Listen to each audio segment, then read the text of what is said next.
Hey, hi, today we are going to see a movie review named Malignant. This movie is directed by James Wan. The movie starts off with the heroine living with the husband.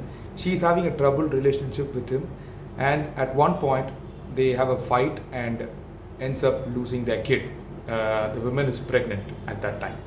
After this incident, the husband gets killed, and the wife gets a vision of how her husband is getting killed. This raises suspicion with the cops and also on her own mind.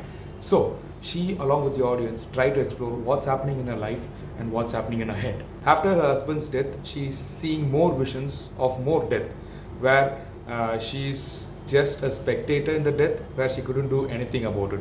Even as an audience, we are just a spectator there watching and wondering what's happening. So just like any other horror movie, you get a flashback and you get a justification of what's happening here. Almost till the end, we believe that this movie is a supernatural thriller. The twist at the end in the story changes the course. At that time, this movie changes from a supernatural thriller to a psychological thriller. The twist actually worked for me because it was a bonkers idea. Some might call it as a stupid idea, stupid twist, but it worked well.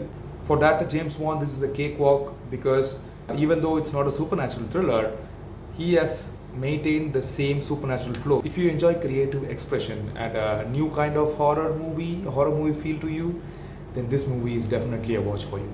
Not to mention some pretty gory action sequences and some are even spectacular. To put in simple terms, this movie is crazy and creepy at the same time, along with some good music and some good camera works and angles. Some decent acting too. With a crisp runtime of less than 2 hours, this movie is worth the watch. Have your expectations low and watch this movie with an open mind because you will never know where the twist comes from. See you again in theaters.